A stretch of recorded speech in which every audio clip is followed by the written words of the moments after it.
Hello बेटा, good morning. देखो बेटा, आज हम पढ़ेंगे फैराडे लॉ। इससे पहले वाले लेक्चर के अंदर हमने पढ़ा था फैराडे एंड हेनरी लॉ, लेकिन आज हम केवल Faraday law of electromagnetic induction के बारे में पढ़ेंगे, जो कि इम्पोर्टेंट टॉपिक है। फैराडे लॉ ऑफ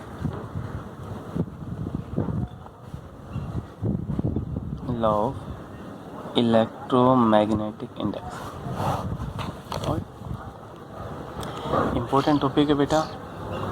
कम से कम 2 या 3 नंबर के अंदर पक्का क्वेश्चन पूछा जाता है, किसी न किसी कोड के अंदर पक्का क्वेश्चन आता है।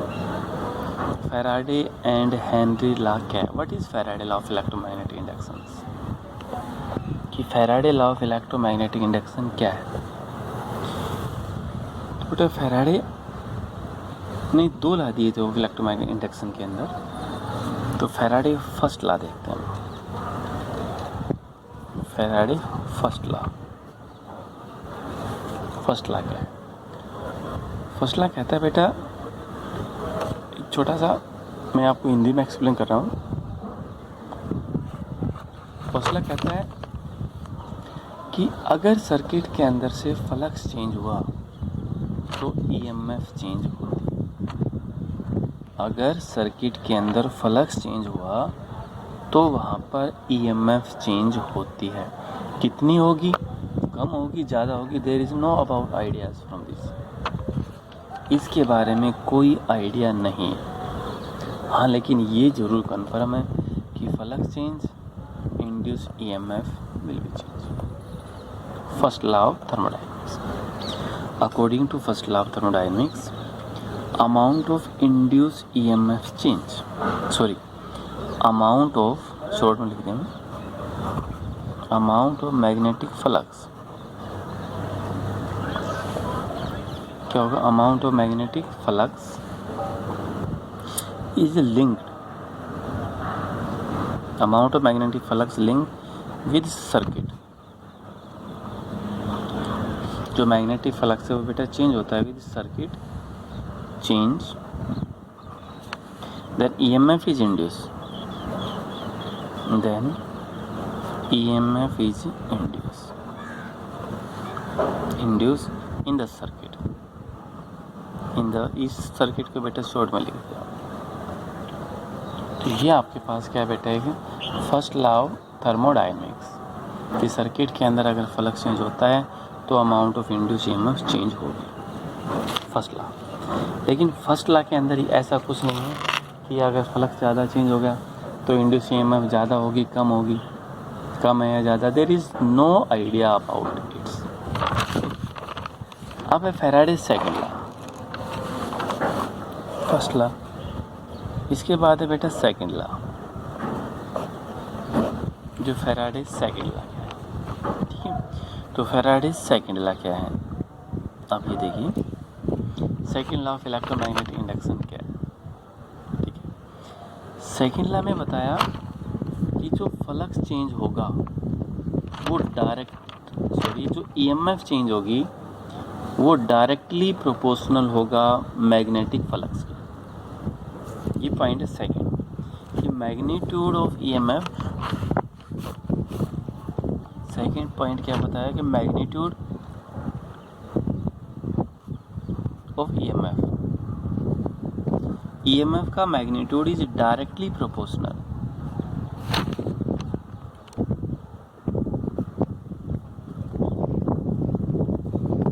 To change in magnetic flux with respect to time. जो फ्लक्स चेंज होगा वो डायरेक्टली प्रोपोर्शनल इंड्यूस ईएमएफ के बराबर। ये है अबाउट सेकंड लॉ। तो फ्लक्स कितना चेंज? देखो, इंड्यूस ईएमएफ को बेटा ई से रिप्रेजेंट किया। इंड्यूस ईएमएफ है उसको हमने किससे लिख दिया? ई से। Is directly proportional to change in magnetic flux with respect to time. ये induce EMF directly proportional to change in magnetic flux with respect to time. Proportional हटाएंगे, कांस्टेंट लगा देंगे, K D phi by D T put K is equal to कितना मान लिया अपन, तो ई बराबर क्या होगा बेटा D phi by D T, E का मान कितना होगा D phi by D T, E की वैल्यू होगी। इसको हम क्या लिख सकते हैं phi two minus phi one T two minus T one, phi two minus phi one और क्या होगा T two minus T one. क्यों? क्योंकि डी फाई का अर्थ क्या चेंज इन फ्लक्स, तो phi two minus phi one और ये क्या है T two minus T one, दोनों एक ही है। ठीक है, तो ये आपके पास होगी इंडिसिव।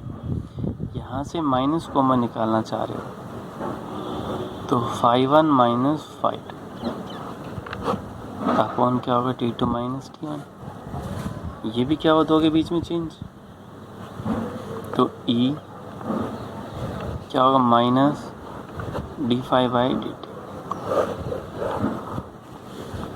ये आपके पास क्या है Faraday second law of electromagnetic induction, क्या हो गई Faraday second law of electromagnetic induction. तो नेगेटिव साइन क्या शो करता है बेटा यहाँ, सॉरी जो ये नेगेटिव साइन है, negative sign show always oppose any change in magnetic flux. जो नेगेटिव साइन है हमेशा ये शो करता है कि जो मैग्नेटिक फ्लक्स होगा उसका अपोजिंग क्या मिलेगी आपको ईएमएफ। ठीक है, उसकी अपोजिंग आपको क्या मिलेगी ईएमएफ मिलेगी, ये आपको नेगेटिव साइन शो करता है।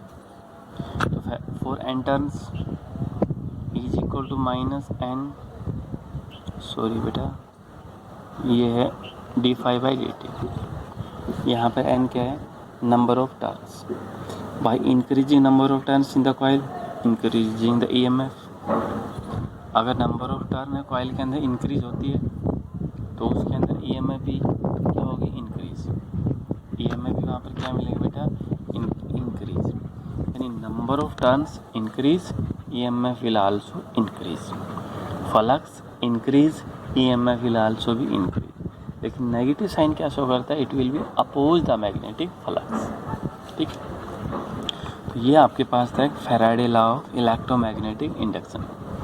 फर्स्ट लॉ क्या है, सिर्फ फर्स्ट लॉ को ध्यान में रखिए कि first law magnetic flux changing into EMF. Okay, कितना चेंज होगा, कम होगा ज़्यादा होगा ऐसा कुछ नहीं बताया, कम होगा या ज़्यादा होगा देयर इज़ नो आइडियाज़, ऐसा कुछ भी नहीं बताया। ठीक है, हाँ तो वो था आपके पास first law of electromagnetic induction, यानी Faraday first law of electromagnetic induction. लेकिन सेकंड लॉ क्लियर हो गया वहाँ पर कि अमाउंट ऑफ मैग्नेटिक फ्लक्स या change in magnetic flux is directly proportional to induce EMF. जो मैग्नेटिक फ्लक्स है वो बेटा डायरेक्टली प्रोपोर्शनल है इंड्यूस ईएमएफ के। Magnetic flux is directly proportional to induce EMF, induce EMF के डायरेक्टली प्रोपोर्शनल है। वो कौन सा ला है, वो है सेकंड ला। तो अब इंड्यूस ईएमएफ को किससे रिप्रेजेंट करते हैं हम, इसे directly proportional to D phi by D T. D phi का अर्थ क्या होगा, चेंज इन मैग्नेटिक फ्लक्स। पहले प्रोपोर्शनल को हटाएंगे, कांस्टेंट यूज करेंगे K is known as constant of proportionality, put K is equal to 1। तो ई क्या बन गया, E is equal to D phi by D T. जो स्मॉल ई है इसका नाम क्या होगा, इंड्यूस ईएमएफ, सर्किट के अंदर चेंज हुआ जो। डी फाई का अर्थ क्या लिखते, phi two minus phi one upon T two minus T one. यहाँ से बेटा नेगेटिव साइन बाहर आ गया, phi one minus phi two upon में सेम होगा। ये भी क्या चेंज इन मैग्नेटिक फ्लक्स, सिर्फ नेगेटिव साइन क्या करता है, it will be oppose the magnetic flux. तो इंड्यूस ईएमएफ है वो क्या करते हैं, अपोजिंग द मैग्नेटिक फ्लक्स। ठीक है, तो ये बेटा आपके पास एक Faraday law of electromagnetic induction, very very important topic है। कई बार क्वेश्चन आता है, 2 नंबर में या 3 नंबर में क्वेश्चन पूछा जाता है कि what are Faraday law of electromagnetic inductions. Faraday law of electromagnetic induction क्या है उसके बारे में बता। ठीक है बेटा, इसके बाद हम इसी के ऊपर एक न्यूमेरिकल करके देखेंगे, वो अगले वीडियो में। Thank you.